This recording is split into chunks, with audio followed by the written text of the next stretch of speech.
Este podcast é uma produção Reverber.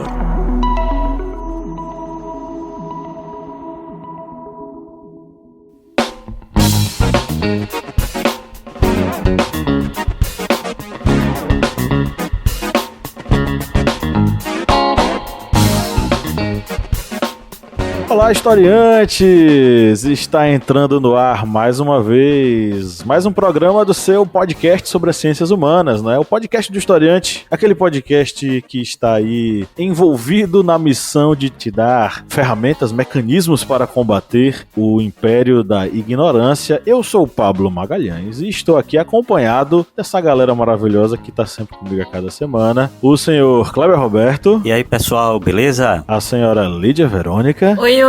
E a dona Joyce Oliveira. E aí, gente? Estamos aqui reunidos hoje para um dia super especial, porque nós recebemos pela terceira vez, em nosso humilde programete, um dos maiores pensadores da sociologia do nosso país, o grande professor Gessé Souza. Olá, professor. Tudo bem, Pablo?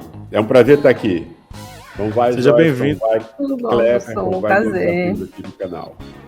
Seja bem-vindo à sua terceira visita ao historiante. A gente fica muito feliz, tá? É uma honra receber o senhor aqui mais uma vez no nosso programa e tenho certeza que o papo vai ser bem bacana, porque a gente vai falar sobre como o racismo criou o Brasil, um dos mais recentes livros aí do professor Gessé, e que levanta uma série de discussões necessárias e interessantes para a gente compreender o que é o racismo e como possivelmente nós podemos estar, mesmo com o discurso antirracista, reforçando o racismo em nosso país, tá? Antes da gente ir diretamente à nossa pauta, eu vou lembrar você o seguinte: esse podcast feito com carinho, com tanto amor para vocês, né? Tem aquela piada de que, eu faço com afeto, a galera, faz com ódio logo, porque todo mundo hoje diz, foi feito com muito afeto. Esse podcast é feito com muito afeto, sim, com muito carinho para você, mas para que a gente possa funcionar e produzir nosso conteúdo aqui, a gente precisa da sua ajuda. Como é que você ajuda? Compartilhando o programa com outras pessoas, favoritando, né? Dando suas 5 estrelinhas aí no seu agregador preferido, seguindo a gente e principalmente tornando-se apoiador. Nós temos 2 formas de você nos ajudar: no apoia.se/historiante e no aplicativo da Aurelo. Tanto um como o outro, você ajuda a gente a partir de R$4 e recebe nosso conteúdo exclusivo, sorteio mensal de livros, podcasts exclusivos, acesso aos nossos bastidores e a entrevistas como essa, em formato de vídeo, né? Tudo isso para os nossos apoiadores, por apenas R$4 mensais, tá? E se você não tem R$4 mensais, você pode ajudar com R$2 mensais. Na Aurelo, se você apoiar com R$2, você acessa os nossos podcasts secretos com papos super interessantes sobre temas variados, tá? Então é isso. Apoie, nos ajude a manter o projeto e vamos para o nosso papo com o Gessé.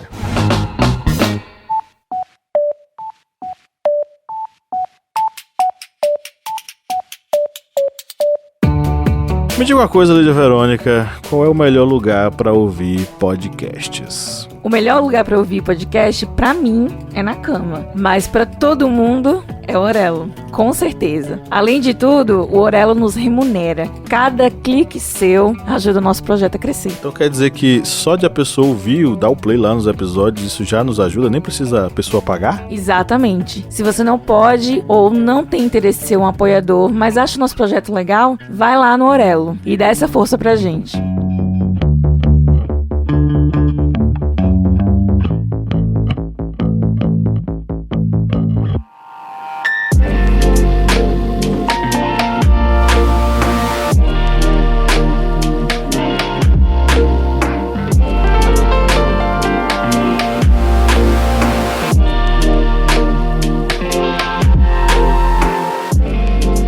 Professor, já vou de bate-pronto para a nossa primeira pergunta. Aproveitar aqui o senhor, aproveitar seu tempo.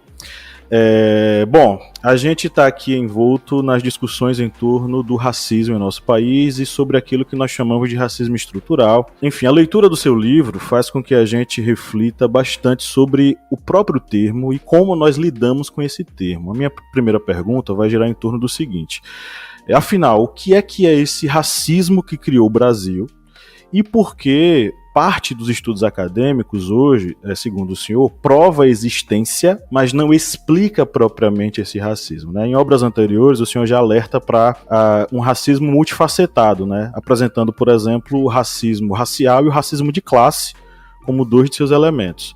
Sendo que o racismo de classe, a gente vê que é o núcleo central da construção das desigualdades em nosso país, né? E aí ele sendo constituído por diversos elementos para além da pura explicação econômica, né? A gente vai ter, por exemplo, a questão do capital cultural, que demarca ali muito bem a diferença entre a classe média e a classe trabalhadora, a própria socialização familiar reproduzindo isso para gerações futuras, enfim. São elementos que compõem esse racismo. Mas, afinal, né, como é que a gente pode entender esse racismo que criou o Brasil? E por que esses trabalhos, eles provam, mas não explicam o racismo, de fato, no Brasil? Essa questão é muito, muito importante que você pôs.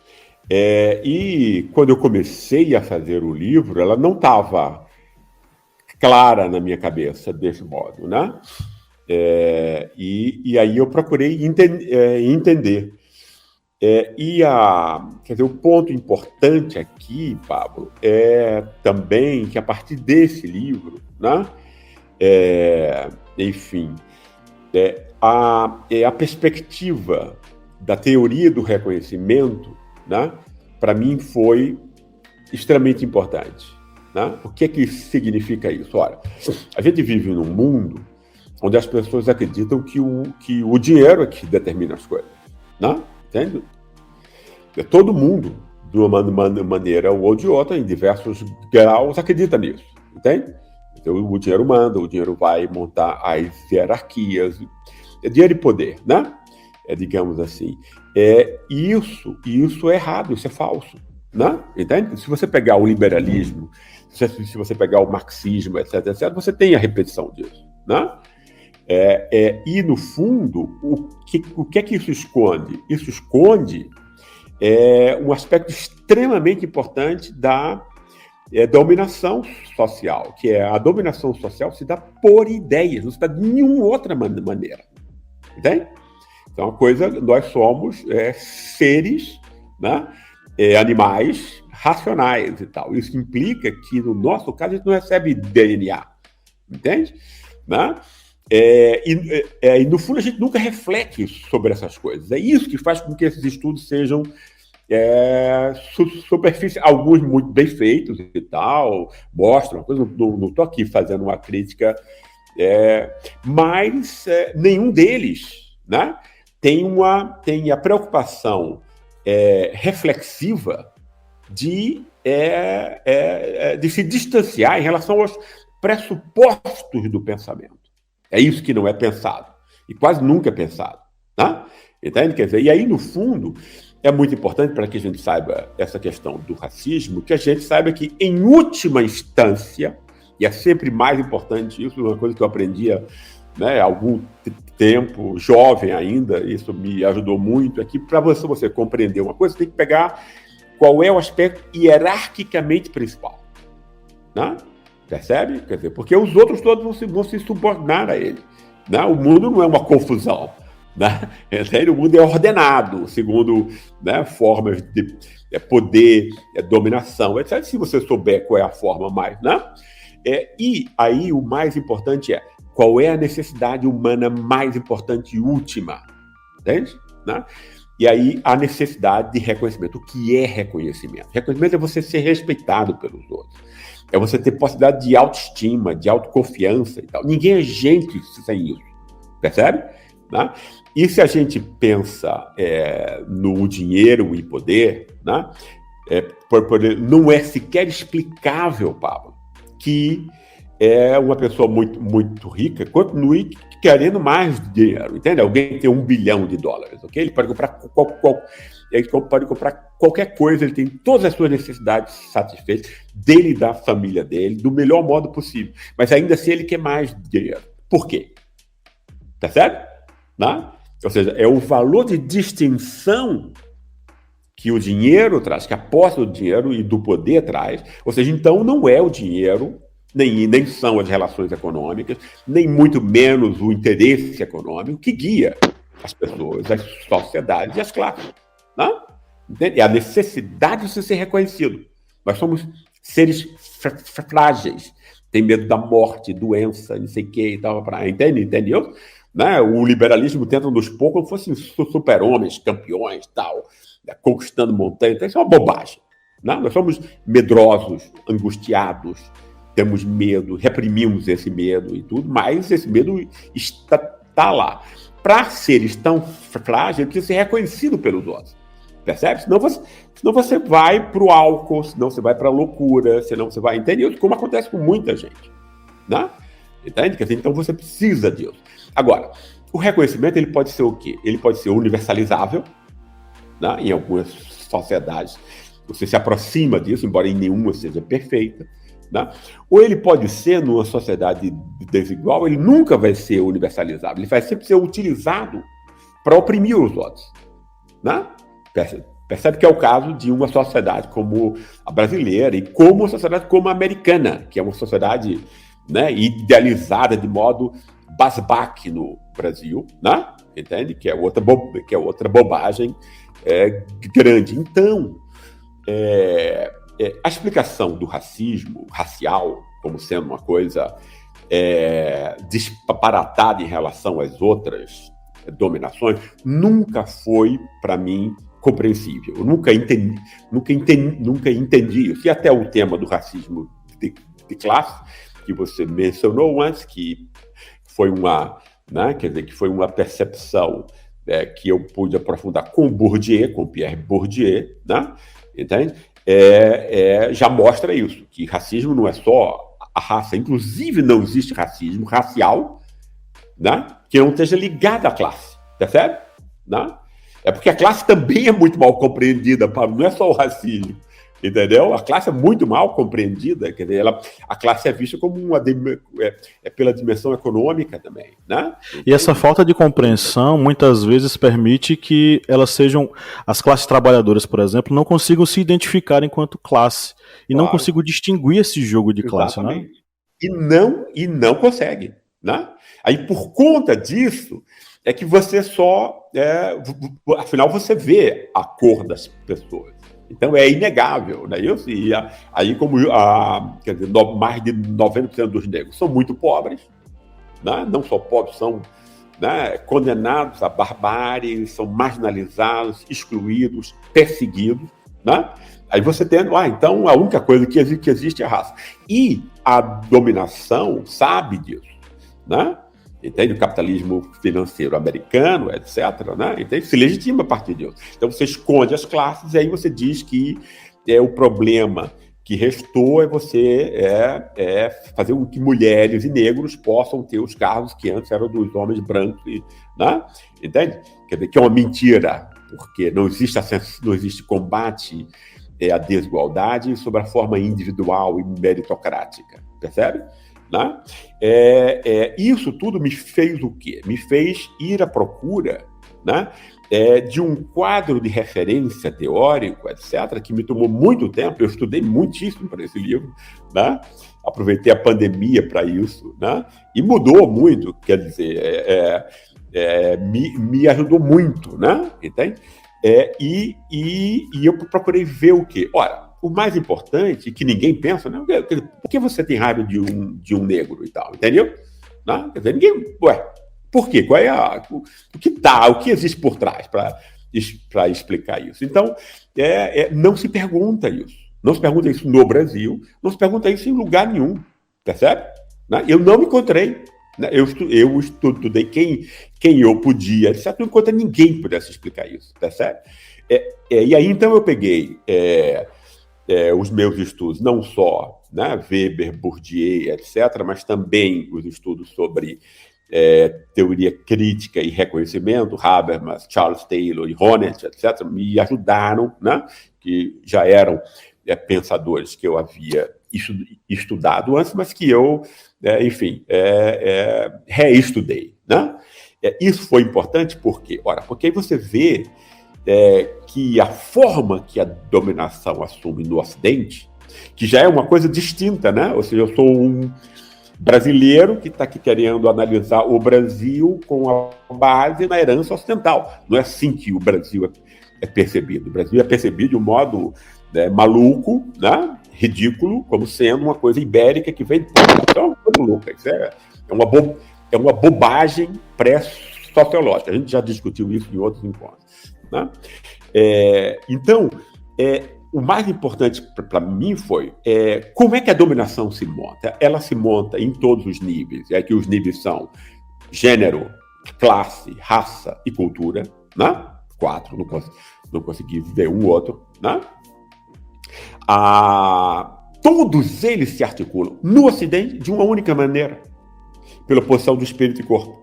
Né? Essa dimensão platônica que o cristianismo vai montar como caminho da salvação, e a partir daí vai estar na cabeça de todas as famílias, de todo mundo. Ninguém vai nem pensar sobre isso mais. Né? Vai ser pré-reflexivo, inconsciente, de alguma maneira. Né? Mas a gente vai agir assim, tanto que é fácil. Né? O que eu e cada um de vocês aqui considera virtude tem a ver com o espírito, a noção moderna de espírito, de Kant, né, que não é mais o caminho para Deus, mas é a inteligência, moralidade no sentido de honestidade e a capacidade de percepção estética, entende?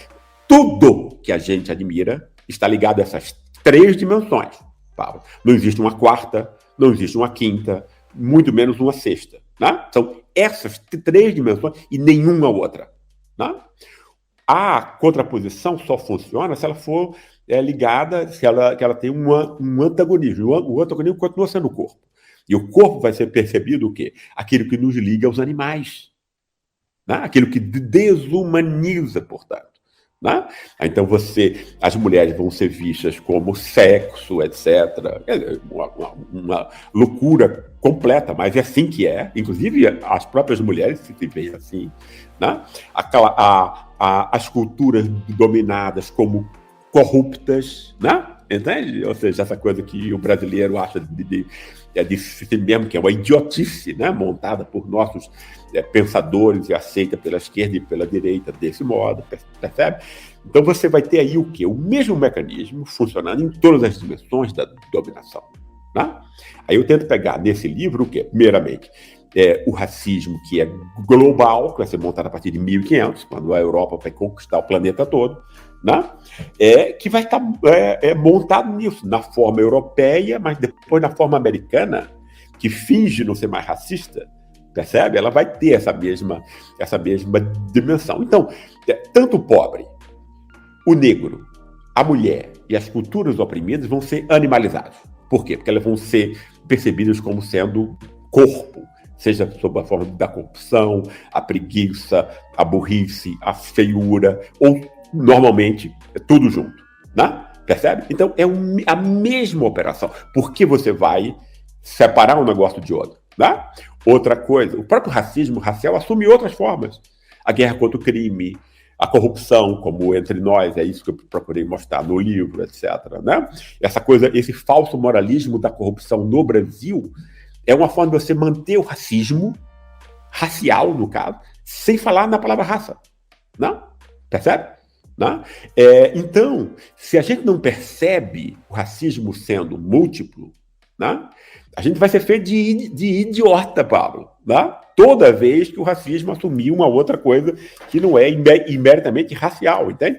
Então, eu comecei a achar isso extremamente importante, né?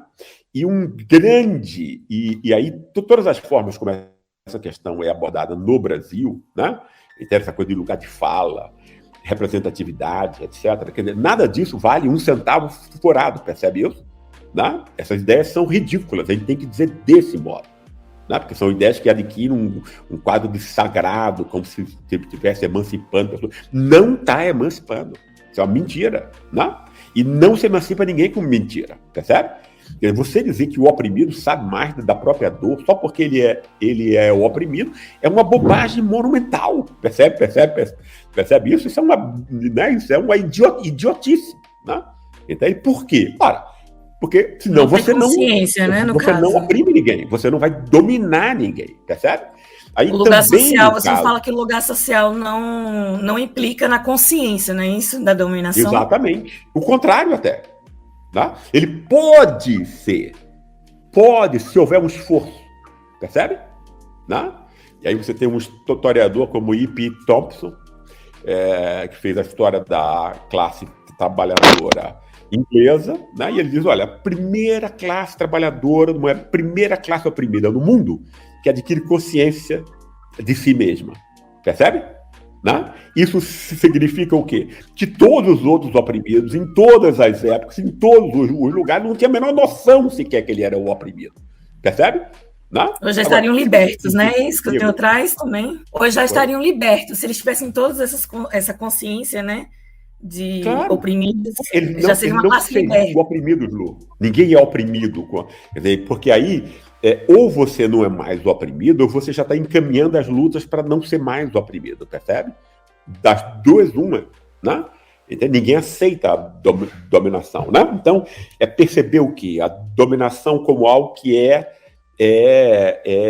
insidioso, ou seja, ela tem que ter a anuência de quem é o oprimido, entende? E aí a bobagem de representatividade, mais ainda, porque aí não é a classe, então você acha que aqui você vai, entende? Um negro que era de baixa classe média, que vai poder ser, que vai poder trabalhar no Itaú, está representando todos os negros que continuam com esgoto a céu aberto, etc.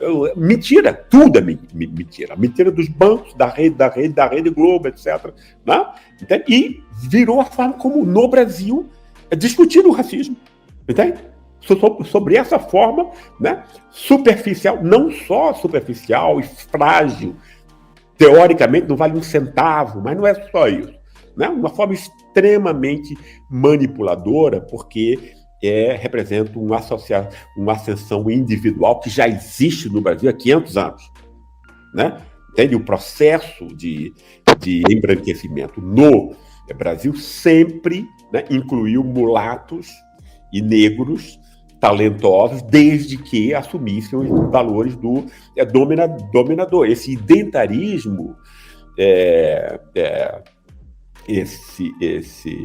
esse neoliberalismo identitário reproduz essa tática. Né? Agora, também não ajuda você dizer que o racismo é estrutural e não explicar a estrutura, percebe? Né? Porque a pessoa vai achar que ela sabe. Claro, né? Todo mundo vai... Essa é a diferença entre o nome e o conceito. Né? Então, se você está ligado a nome, o nome é confuso. Confuso por quê? Porque cada um de nós vai ligar uma coisa a esse nome. Né? Você diz a estrutura do assassino. Qual é? Aonde é que você vê a estrutura? Veja aqui, a polícia desce batendo nos negros, dá para parar. Não é isso? Mas para o outro vai ser outra coisa, vai ser o elevador de serviço, a forma como ele é tratado na escola e tal. Percebe? Então você vai dar o nome estrutural a coisas completamente distintas. Né? Percebe? E aí você não explica qual é a estrutura. E a estrutura na sociedade, ela é sempre, antes de tudo, simbólica.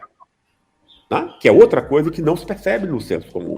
As pessoas acham que existe um mundo... Mas quando a gente usa... Quando é usado esse termo, racismo estrutural, o senhor acha que ele afasta a discussão ou ele afasta a nossa responsabilidade? Quando a gente usa bastante esse termo sobre o racismo estrutural, o senhor acha que a gente afasta a discussão sobre o que é racismo realmente na estrutura? Ou o senhor acha que isso afasta a nossa responsabilidade? É mais fácil a gente dizer, racismo estrutural. Não é nosso problema. As duas coisas. Você tocou muito bem, porque quando você... o racismo é estrutural mesmo? Sim, mas como assim? Quem é que faz isso?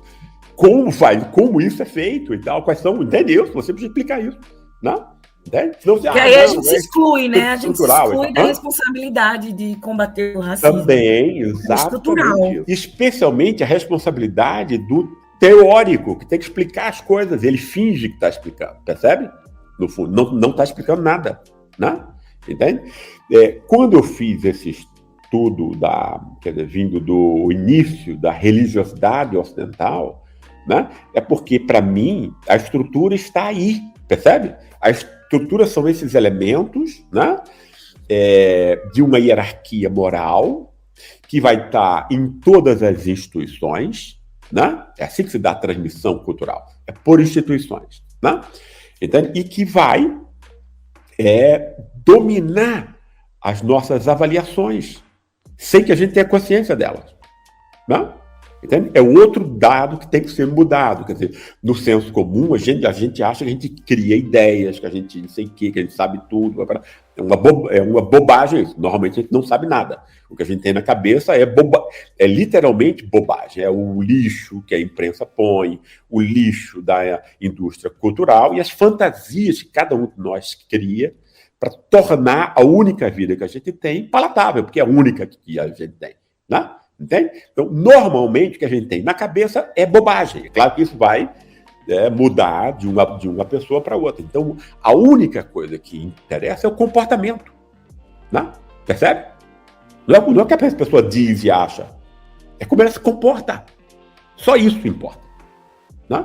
Tá? Então, você pode mostrar que as pessoas se comportam segundo um padrão. Né? Embora isso não esteja na cabeça delas e tal, entende? Então, essa estrutura, para mim, foi extremamente importante de reconstruir, porque aí ela vai esclarecer como se dá a história, como cada um dos desenvolvimentos históricos, políticos, econômicos, vão se desenrolar daquela maneira e de nenhuma outra.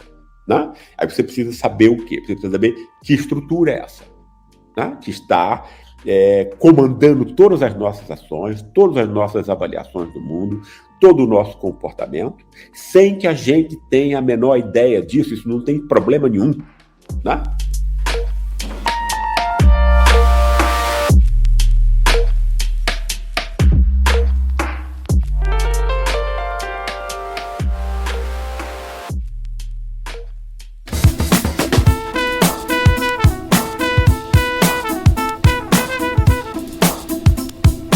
Bom, quem curte e acompanha o Historiante pode nos ajudar a manter o projeto, não é mesmo, seu Kleber? Isso mesmo. Você pode ajudar o Historiante de uma forma bem fácil. E faz como? Vai lá no nosso Apoia-se.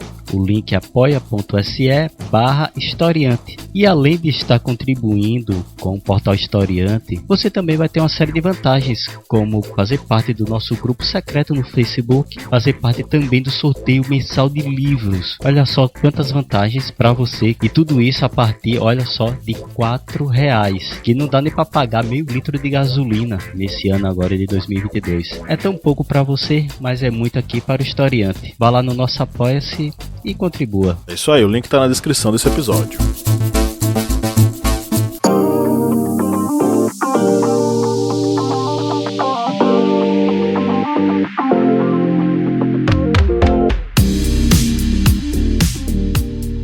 É um prazer, estar falando novamente com o senhor. Eu usei os seus trabalhos para pensar a minha dissertação, que eu sou professora e eu trabalho com aplicação da Lei 10.639/03, justamente para tentar, trazendo essa história da África para os afrodescendentes, tentar construir essa autoestima para que eles continuem na escola. A pandemia, eu sou professora da rede pública, e a pandemia, a gente que está em sala, o fosso que foi criado, inclusive, do que o senhor está falando bastante, que é o disciplinamento, tem sido muito difícil mantê-los na escola. E aí a gente entende a intencionalidade da não vacinação, justamente para que essas pessoas que precisam da escola, enquanto esse espaço, elas não consigam se disciplinar dentro do espaço escolar. E aí a pergunta que eu queria fazer é pensando justamente nas questões que envolvem minhas pesquisas, porque agora eu faço doutorado e eu estudo reggae como uma das maneiras de trazer o reggae para a sala de aula para evitar a evasão, que aqui no Maranhão você gosta bastante de reggae, E aí, no seu trabalho, Lixo do Atraso, o senhor já traz a ideia do racismo culturalista, e o senhor desenvolve essa ideia, nesse livro novo, e eu queria saber, como que esse racismo culturalista, essa ideia, porque, por exemplo, as pessoas que eu pesquiso reggae, o que é que elas me dizem? Por que a gente não pode discriminar o reggae? Porque o reggae é cultura, Então a gente tem que afirmar esse direito de poder ir para um reggae, porque o reggae é cultura, Então, de que forma que esse racismo culturalista, o senhor explica isso, como que isso produz essa dominação, Existe uma mudança do racismo científico agora para ser um racismo culturalista. Isso. Academicista também, no caso. Exato. Essa passagem do racismo racial né, explícito, para o racismo cultural, ou seja, ela vai se dar como sempre? Ela vai se dar quando o racismo racial se torna interditado no espaço público. Claro, as pessoas vão continuar racistas, claro, né? Se não houver o processo de aprendizado. Nós todos somos racistas, né? É uma bobagem esse negócio, né? A gente nasce dentro de uma sociedade racista, então a gente é racista. A gente pode tentar ter controle e se distanciar disso, e tem que ser uma coisa diária, percebe? Mas nós todos somos, tá? E aí, se você pegar o caso brasileiro, até 1930, todos os intelectuais brasileiros, sem exceção, eram racistas, né? Aí você tem com Gilberto Freire, que foi um cara, né? Claro que ele é ambíguo, claro que ele mas ele foi extremamente injustiçado, né? Porque ele é muito menos racista do que todos os outros que vieram depois dele, né? Com a exceção óbvia de Florestan. Por que isso? Porque ele criou essa imagem do bom mestiço, tá? Contra o americano, protestante, etc, etc. Vargas utilizou isso na propaganda dele, né? A partir daí, se criou pela primeira vez uma identidade do brasileiro, né? Montada no corpo, ou seja, ele não criticou a oposição espírito-corpo, mas ele pegou as virtudes ambíguas do corpo, né? Entende? E tentou utilizar para minimamente uma imagem ambiguamente que seja, parcialmente positiva do brasileiro, que é essa imagem que a gente sempre lembra, todos nós, quando a gente pensa a brasilidade como algo positivo, né? É difícil de se pensar nisso hoje em dia, mas antes era mais fácil, né? E é sempre essa coisa do calor humano, a sexualidade exuberante, percebe? A abertura ao estrangeiro, a hospitalidade, etc, etc. Né? São coisas, né, do sentimento, do afeto, portanto, do corpo. Isso vai fazer com que a própria cultura brasileira seja vista como tendo como seu pilar a cultura africana. Isso nasce nessa época, né? Tá? O samba, o futebol, que os negros praticavam, e não os brancos, etc, etc. A música e tudo, né? Isso vai fazer com que o racismo no Brasil, a partir de Vargas e Gilberto Freire, seja interditado na esfera pública, né? Ou seja, só para... mas não acabou, não se transformou numa democracia racial. É claro que não se transformou numa democracia racial. Óbvio, isso iria exigir muito mais gerações e um aprofundamento dessa crítica, que não houve. Mas houve a interdição, a proibição do racismo explícito, né? Entende? Isso é importante, né? Agora, foi o que foi acontecer nos Estados Unidos só na década de 60, com o movimento dos direitos civis, né? Entende? Para evitar que as formas mais cruas, violentas de racismo existam sem nenhuma crítica, né? Quando o racismo, no entanto, não pode ser mais utilizado enquanto tal, tá? Porque ele não é mais aceito na esfera pública. Mas o pessoal continua racista, né? Então, a elite, os seus intelectuais, a sua imprensa, etc., né? Especialmente os intelectuais da elite, elitistas, né? Vão conseguir, e aí a genialidade de Sérgio Buarque, né? Transformar o racismo racial em racismo cultural contra o povo brasileiro. O mesmo racismo que os europeus e os americanos utilizaram e utilizam ainda para oprimir as sociedades do sul do planeta, América Latina, África e Ásia, exatamente a mesma. Ou seja, e esse pessoal diz o quê? A América Latina, a África e Ásia não tem mesmo jeito. Por quê? Porque são corruptos. Sistemicamente corruptos, entendeu? Veja o preconceito que isso causa, né? O golpe que houve, nós, mas foi corrupção, claro, brasileiro é corrupto. Quer dizer, às vezes até lastima, mas puxa vida, né? É um bando de corrupto, etc. Que é uma mentira, porque a corrupção nos Estados Unidos é muito maior, né? Quer dizer, a corrupção nos Estados Unidos é só legalizada, porque ele, como ele tem poder, ele legaliza, né? Paraíso fiscal e tal. Imagina, você legaliza paraíso fiscal, isso é um negócio absurdo, percebe? Né? Entende? E os Estados Unidos vivem disso, né? Entende? Quer dizer, então quem é corrupto são os americanos, que assaltam o planeta inteiro, né? Agora, quer dizer, depois, mas aí você tem Brad Pitt, você tem Angelina Jolie, você tem não sei o quê, para dizer que eles são o máximo e tal, entende? E aí todo mundo termina acreditando que você não vai chegar nesse nível. Né? Agora, o fato a elite brasileira e a classe média branca brasileira, que jamais se achou povo brasileiro, isso precisa ser dito, isso nunca é dito entre nós. Né? O pessoal de São Paulo e do Sul, né? Todo mundo é muito racista, especialmente a elite, né? Mas esse pessoal se acha superior e não participando do povo brasileiro, tá?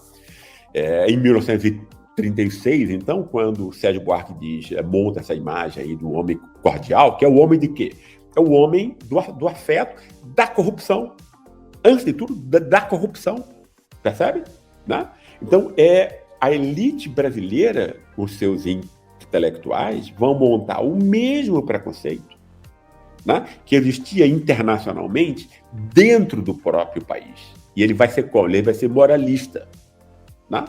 Entende? Olha, mas aí vai reproduzir o mesmo preconceito que existia antes, no racismo lá do Gobineau, que dizia que o negro e o mestiço era a lata de lixo da história. Entende? O homem cordial, do Sérgio Buarque, também é a lata de lixo da história, não tem nada de positivo nele. E todos os pensadores brasileiros, aí nesse caso não tem exceção, todos que eu vi que comentam o Sérgio Buarque, né, vai naquela história, não, mas olha, veja, o homem cordial não é que tem uma coisa positiva, é uma coisa crítica e tal, como se fosse atestando o espírito crítico do Sérgio Buarque, entende? É ridículo, né? Entende? Quer dizer, o que ele vai montar é o quê? É a reedição do povo brasileiro, mestiço e negro, mais uma vez como lata de lixo da história. Exatamente o que era feito com as armas do racismo racial explícito antes. Percebe? Né? Só que agora ele é cultural. E aí o branco que recém chegou vai saber que ele não faz parte desse povinho. Percebe? E a elite, especialmente a de São Paulo, nessa mesma época estava montando uma história, que é uma história ridícula, absurda, mas todo mundo acreditou nisso, de que o bandeirante é uma espécie de protestante ascético e tal, entende? E que aí São Paulo é uma espécie de Massachusetts, é tropical, percebe? Então, a elite era americana, se via como americana, a classe média branca se via como europeia. Quem é o homem cordial, então? Percebe? Óbvio, né? É o povo. Né? E aí você criminaliza o povo. Né? Você culpa esse povo pela miséria. Aí você vai criminalizar a soberania popular. Você vai criminalizar o voto dele. É só porque o voto desse povo é criminalizado que você tem uma cultura de golpe de Estado entre nós. Né? Porque só cai do governo quem esse povinho mestiço e negro, lata de lixo, botou lá. Percebe? Então o voto desse pessoal não vale. Entende?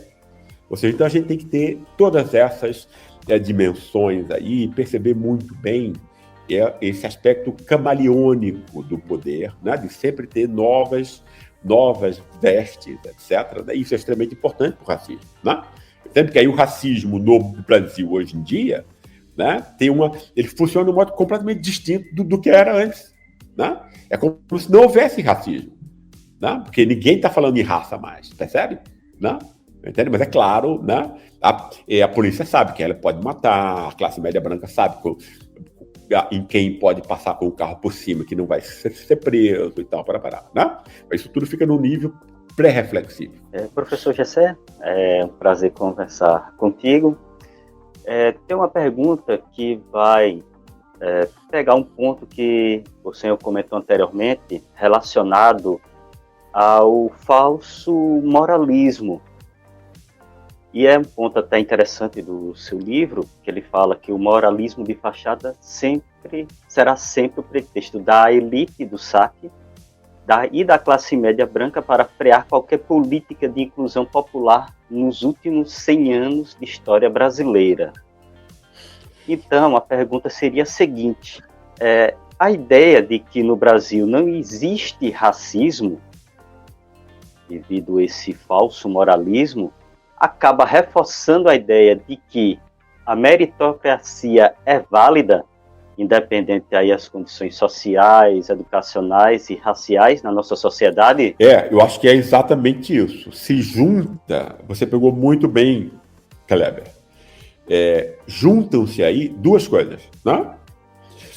Vai se juntar a noção de meritocracia, digamos que é a forma universal da ideologia do capitalismo, né? Com a forma específica brasileira de criar uma linha da moralidade entre as classes, né? Entende? Quando eu digo que isso é uma mentira, quer dizer, moralismo é uma mentira. Tipo assim, uma das coisas que eu digo, puxa vida, minha vida terá valido a pena se, entende? Depois dessas discussões e tal, o brasileiro, né, tenha sempre uma pulga atrás da orelha toda vez que algum canalha venha falar de combate à corrupção. Entendeu? Né? Óbvio que a corrupção é um mal. Isso é um negócio. Agora, nenhum país do mundo tem a corrupção como tema central como nós. Entende? Isso é abstruso, isso é uma loucura isso. Né? E é uma mentira. A classe média branca que sai às ruas, né, histericamente, tal, para exigir a saída de governos populares, não tem nada contra a corrupção. Primeiro, ela é corrupta. E a corrupção da elite, para ela, é um direito dessa elite. Percebe? Né? Eu tento construir num livro novo que vai sair, que era um livro antigo que eu refiz também, como o Brasil dos Humilhados, mas que ele vai receber o nome de A Herança do Golpe. Antes era A Radiografia do Golpe, agora vai ser A Herança do Golpe, porque ele ficou muito maior. Né? Eu tento mostrar exatamente isso, né? Reconstruir como essa coisa se dá e como a gente vai sendo feito de tolo, né? Toda vez que a gente fica imaginando, né, que o racismo é uma coisa apenas ligado à raça, né? E que ele vai sempre assumindo novas roupagens para continuar vivo, fingindo que morreu, né? Justamente. Assim, e o que eu queria dizer que eu fiz nesse livro, que era o que, enfim, eu entrei no atalho aqui, terminei esquecendo, que é o fato de que, por exemplo, eu tentei montar uma história da classe média brasileira, como o agregado, né? Classe média brasileira é o agregado do Brasil, colônia, sem tirar nem pôr, né? É o cara que está ali para antecipar os desejos da elite e achar ridiculamente que pertence a essa elite. Entende? Isso é uma classe média muito específica no mundo. A classe média americana e a classe média europeia eram revolucionários, né? Ou foram em alguma época. No Brasil, né, ela é só agregada, puxa-saco da elite, né? Aonde quer que ela esteja, entende isso? Os juízes brancos, etc., militares, etc., né? Jornalistas, etc., né? Eu vi uma entrevista que o senhor fez, que o senhor se refere à corrupção na política como o político sendo lacaio da burguesia. E, consequentemente, né, tudo que está abaixo da burguesia seria basicamente para servir a burguesia.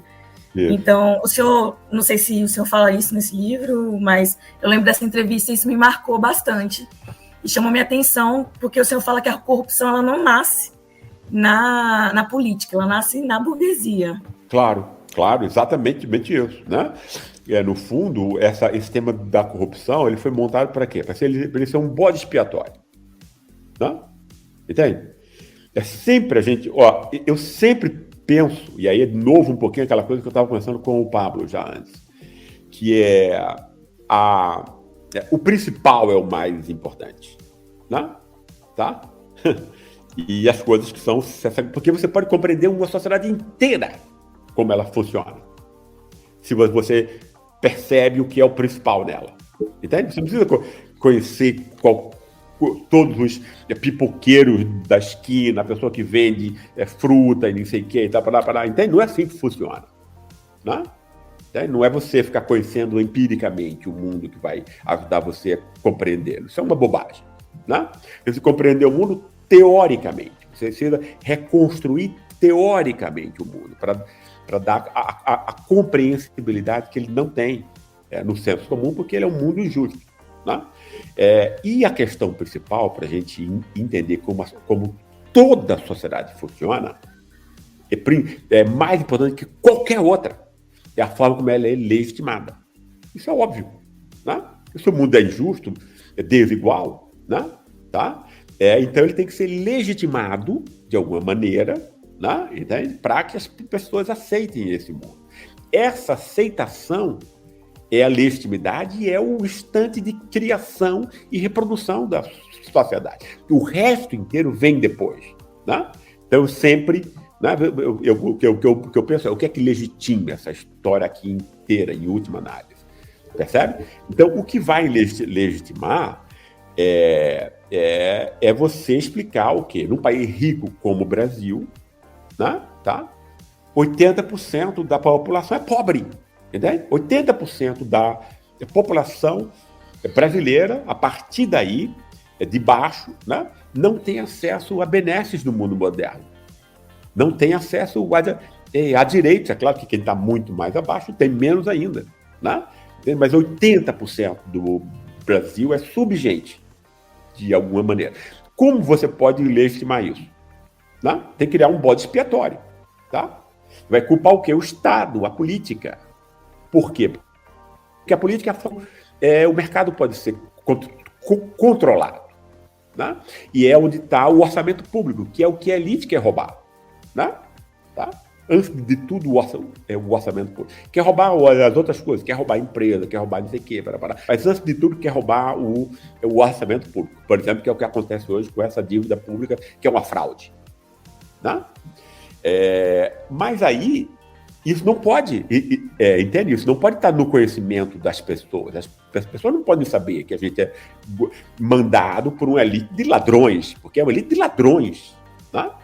A elite rural brasileira é uma coisa horrorosa. São assassinos e ladrões de terra. Até hoje, né? Veja o que aconteceu no Mato Grosso semana passada. Tá? Então não é um negócio de 500 anos, não é uma coisa... Né? Como é que esse pessoal pode continuar fazendo isso tudo? Ou não saiba que eles são a causa da miséria. Né? O povo brasileiro não sabe que o inimigo dele são essas elites predatórias. Né? Isso precisa saber. Né? E aí, os pensadores elitistas, que a esquerda adora, né? Raimundo Fauro, Sérgio Buarque, vão ser os caras que vão... Porque veja bem, pessoal, né? Mas tem outros intelectuais. Sim, mas tem outro intelectual que está pegando um tema aqui fragmentado. Eu estou falando dos grandes intelectuais, que pensaram o país abstratamente, né? Tá? Que aí você pode até estar discutindo um tema, sei lá, de coisa urbana, ou de coisa rural, ou de não sei o que e tal, entendeu? Mas você tem na cabeça Raimundo Fauro e Sérgio Buarque para, né, não obrigatoriamente utilizando isso, mas, né, é o seu quadro de referência teórica, certo? Né? E esses caras são até hoje o quadro de referência teórico do pensamento brasileiro, né? E é elitista. Né? Por quê? Porque vai dar a essa elite, né, o bode expiatório que elas precisam para que o povo não saiba, né, que o culpado dessa história toda que a gente sofre são 0,01% de bandidos. A elite brasileira é uma elite de bandido. A gente tem que dizer a verdade. Né? Entende? Então, tanto a elite financeira não produz nada, só rouba. Né?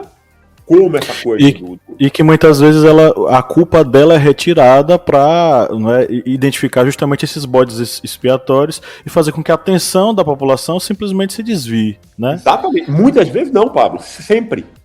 Né? Sempre. A gente não invariavelmente. Tem Invariavelmente. Essa imprensa dessa mesma elite. Então ela nunca vai dizer isso. Né? Que o Estado e a política é o lugar do atraso e a causa da... Né? E criminaliza a soberania popular. Porque aí é quem vai votar. Aí você diz que o povo é corrupto, etc. E elege corrupto. Percebe? Uhum. Pronto. Né? Aí essa elite vai dominar por mais 500 anos. Né? Tá? Porque quem está na esquerda lê o Fauro e acha legal. E lê o Sérgio Buarque e acha a última coisa do... Entendeu? Percebe? Ainda hoje. Né? De patrimonialismo e tal, que é uma bobagem. O conceito de patrimonialismo, ele é utilizado no Brasil, é ridículo, é pueril, né? Se você vai analisar no conjunto da obra de Weber, que é de onde se retira a autoridade científica para se utilizar esse conceito. Percebe? Não, mas ele está na boca de todo mundo. Todo mundo fala da esquerda, de direita, etc., patrimonialismo e tal, entende? Né? E é um lixo, não vale nada isso. Né? Sem dúvida. Eu tenho aqui uma interação de uma colega nossa, a Evelyn Abreu. Ela é colega nossa, socióloga aqui, professora da Secretaria de Educação do Estado de Alagoas. Ela mandou uma pergunta aqui, vou passar aqui, tá? Olá, professor Jessé, como vai? Eu me chamo Evelyn Abreu, eu sou professora de Sociologia no Estado de Alagoas, mas eu sou do Estado do Pará, onde eu fiz a minha graduação em Ciências Sociais e o mestrado em Sociologia e Antropologia. Na minha pesquisa de mestrado, eu investiguei sobre a atualização da luta antirracista por meio de um coletivo cultural em um município chamado Benevides, que fica a 30 quilômetros de Belém. Esse município foi o primeiro lugar na Amazônia a libertar os sujeitos escravizados em 1884. Mas antes disso, quando eu comecei a me interessar pelas questões raciais, no meu processo de fazer trabalho de conclusão de curso, em 2016 e 2017, eu encontrei muitas dificuldades para trabalhar a questão racial nesse município. E o argumento utilizado era: não podemos dar centralidade a essa questão, porque dar centralidade para esse tema é excluir os demais. Então, considerando que somos todos iguais, todos os temas são importantes, não é interessante fazer isso. Com o passar dos anos, essas dificuldades elas foram acentuadas. Então, nesse processo de fazer pesquisa e de argumentar teoricamente essas dificuldades, eu encontrei uma categoria chamada racismo por omissão, mencionada pela Lélia Gonzalez na década de 80. Então, a primeira questão ou observação seria racismo por omissão, que é tratar, ou melhor, não tratar do tema racial, visibilizar o tema racial das questões que permeiam a sociedade, seria uma dessas formas de racismo multidimensional. Mas a questão que eu gostaria de trazer, até mesmo para esse meu processo de fazer pesquisa futura, como trabalhar essa categoria de modo que ela não seja tão abstrata assim, ou que eu não caia no equívoco de esvaziar o problema racial somente dizendo que ele existe. Isso é uma questão muito importante. E aí eu acho que o tema principal, né, é a questão de que reconstruir nas pessoas que sofrem com o racismo as consequências dele.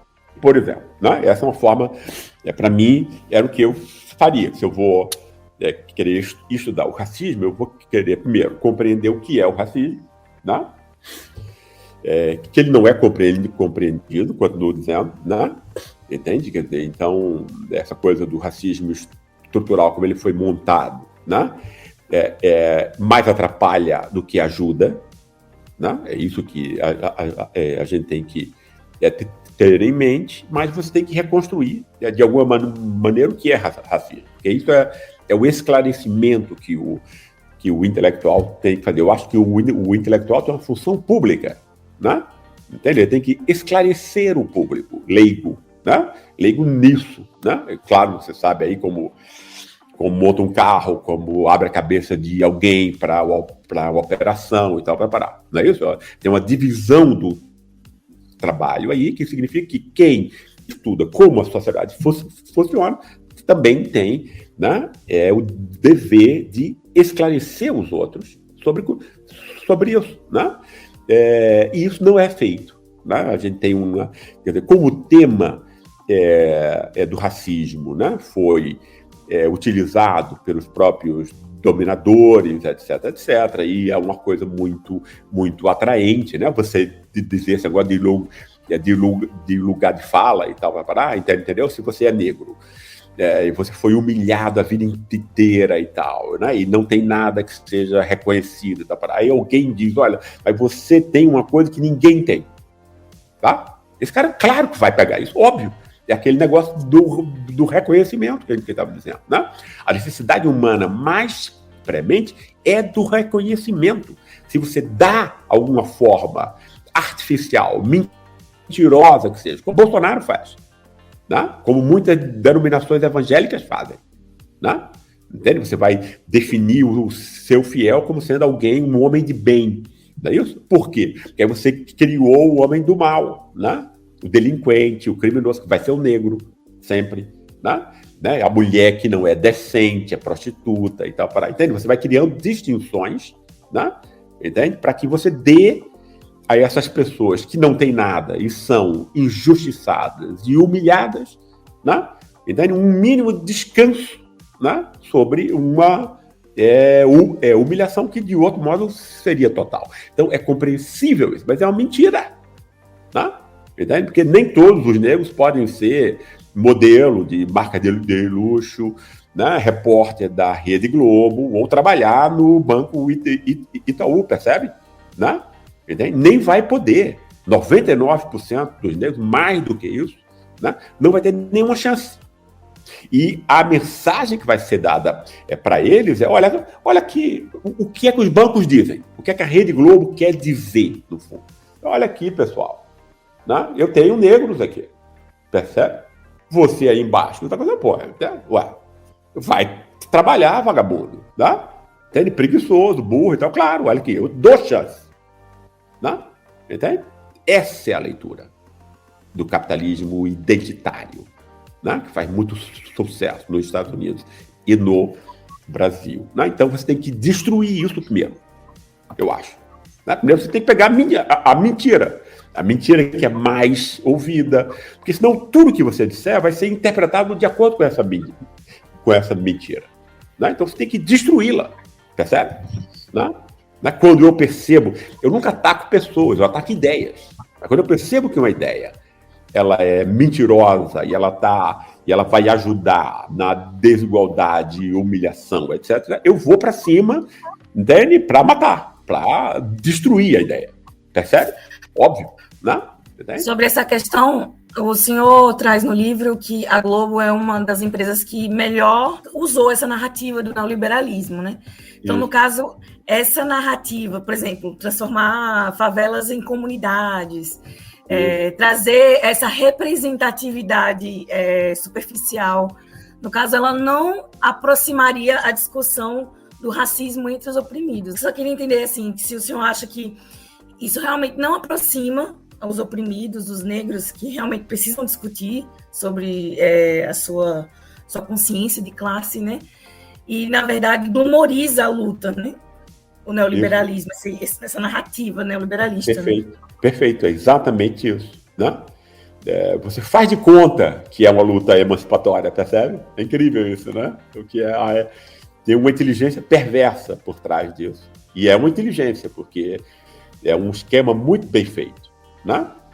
Montado para você pega as ilusões do mundo, as ilusões da ascensão individual, meritocracia, etc, etc, e monta uma coisa, né? E obviamente a Rede Globo é campeã nisso, né? Porque aí faz muito bem também, né? Entende? Né? Dá a ideia aí de que... E aí mostra para que isso serve. Isso serve para quê? Para você fingir que existe justiça social, né? É isso? E você separa um fato que você não pode nunca separar, que é raça e classe. Não? Entende? Todas essas formas de dominação, cultura, gênero, classe e raça, tem que ser percebida simultaneamente. Não? Se você deixa um de fora, O que é que o identitarismo neoliberal deixa de fora? É a classe. Né? Só que a classe que esclarece, eu não percebo a classe do modo marxista, eu percebo a classe do modo burguesiano, ou seja, uma construção sociocultural, portanto, né? É uma ideia. A classe não existe condições materiais de existência, não tem sentido isso, entende? Né? Matéria, como assim? Toda a matéria é perpassada por ideias. Né? Tudo é ideia. Né? Tem uma indústria que está lá e a gente só vê tijolo e parede, ela é uma ideia. Né? É uma ideia de como se deve trabalhar, de como deve ser a produção, a relação. Isso tudo é uma ideia. Né? Só que a gente não percebe o mundo. É um mundo assim. O mundo é perpassado por ideias. Né? E aí, o quadro, dito isso, o quadro principal é a gente perceber que a classe ela vai ser o quê? Ela vai ser montada pela socialização familiar, a família, tá? E ninguém vai se lembrar disso, não, entendeu? Porque isso aí vai acontecer a partir de 4 anos, aí a gente esquece tudo, né? Entende? Mas tudo o que é importante a gente já aprendeu com 4 anos, percebe?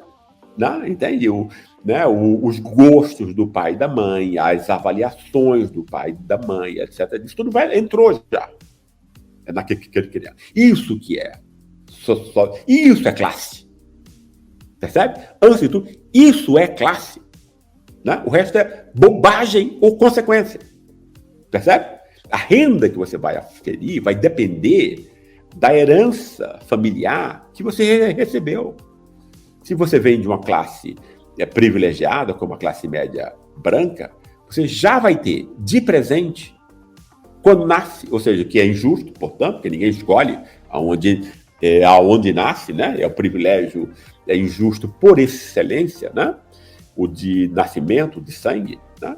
É quando o teu pai lhe ensina o pensamento abstrato, percebe? A discutir, aí acostuma o seu ouvido com língua estrangeira, disciplina você, te dá um reforço de amor e tal, vai parar. Isso não acontece na família pobre.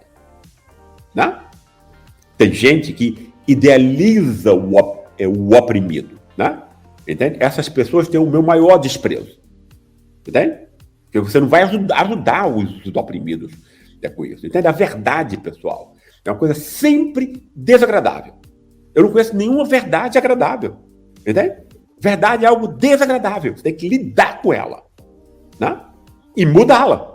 Claro. Entende isso? Então, a família pobre, e eu estudei esse pessoal com muito afinco, né? Os muito pobres, né? Não recebe nada não é que a mãe não ama os filhos, não tem nada a ver com isso. Né? É porque ninguém vai poder transmitir o que não tem. Percebe? Né? Aí a mãe vai dizer, meu filho, você tem que ir para a escola e tal. O filho vai olhar, mamãe, eu vou para a escola para quê? Percebe? Você foi para a escola e isso mudou a tua vida, isso? Né? Porque a escola precária do pobre não vai mudar a vida de ninguém. Entende? Né?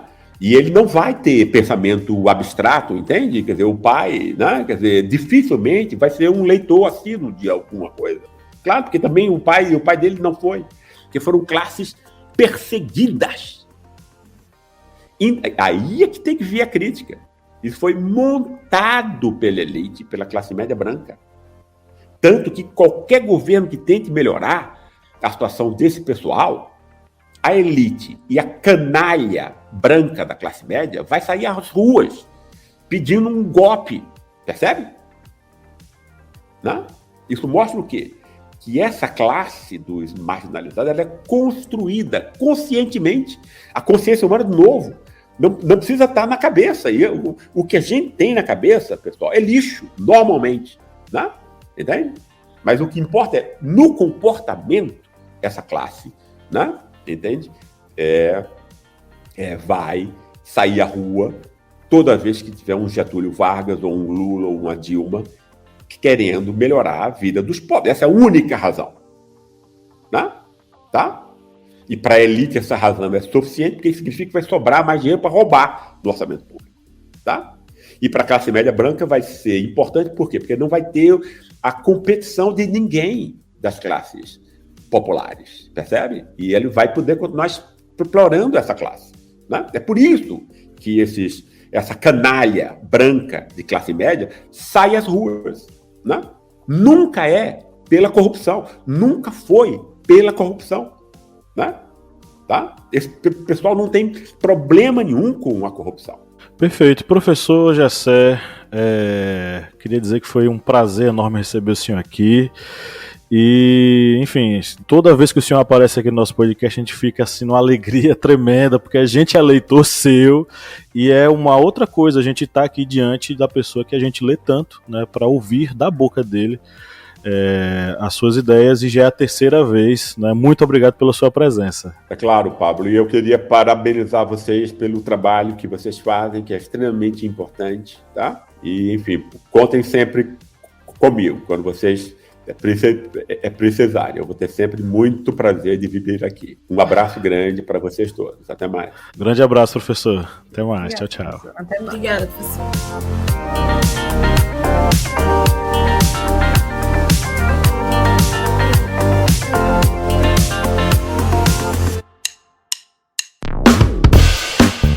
Você que é nosso ouvinte, que acompanha esse podcast a cada semana e adora ouvir os nossos papos, que tal a gente fortalecer os nossos laços de amizade? É simples demais e nem precisa pausar o episódio, né, Felipe? Exatamente, Paulo.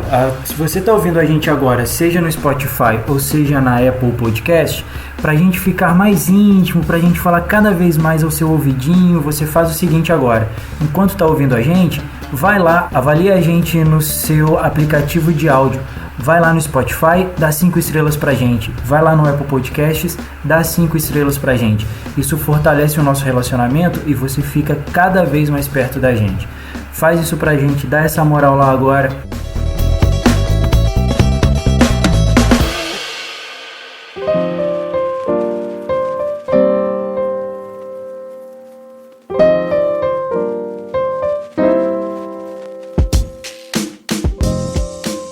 Bom, gente, chegamos à área de indicações do nosso podcast, né? Depois desse papo maravilhoso com o Gessé. Lídia Verônica, esse momento é um momento dedicado aos nossos apoiadores, não é isso? É isso mesmo, os nossos cristalzinhos.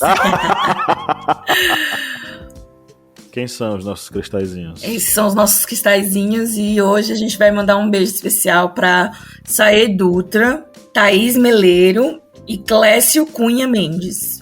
Um abraço, um beijão e obrigado por apoiar o nosso projeto. É isso aí.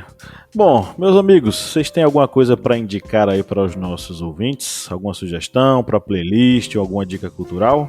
Eu tenho. Então, né, eu vou fazer a indicação de uma música, que acho que vocês sabem que eu gosto de reggae, sou regueira, né, e não tem a ver com ser maranhense, né, enfim, mas tem a ver com a experiência social e tal.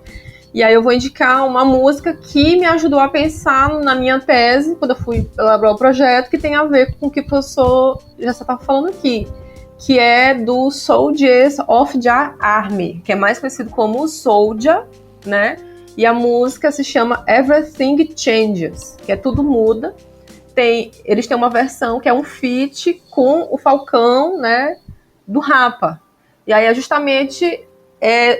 como dizer sobre isso, né? Falar sobre as dominações e como as coisas elas podem mudar. Então é uma música que você pode ouvir, que você vai refletir, né? Sobre o que é que está sendo construído no Brasil, que tem tudo a ver com o que a gente estava falando aqui com o professor Gessé, que não dá para pensar o Brasil, né? Sem ler os livros do professor Gessé. Muito bom. Eu vou indicar um filme que eu acho que agora, né, nessa perspectiva, após o livro e a discussão com o Gessé, eu acho que esse filme, ele fala bastante sobre essa questão da narrativa neoliberalista em relação ao racismo, né, a glamorização da luta racista e, enfim, aquela meritocracia, enfim.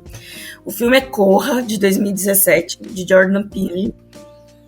E eu acho que a gente pode fazer esse paralelo, né? Justamente. Do negro que foi iludido, digamos assim, né? Que falaram pra ele que se ele, né, trabalhasse bastante, ele ia chegar lá e chegou lá e, na verdade, era um terror. Perfeito. Eu vou indicar um filme que a senhora, minha esposa, assistiu antes de mim e me indicou. Que é o filme O Último Duelo. É um filme que trata sobre o último duelo que aconteceu, um dos últimos duelos que aconteceu na França, ainda no período medieval, e envolve aí 2 personagens ligados à história militar da França, né, que é Jacques Legris, que era um escudeiro, e o Jean de Carouge.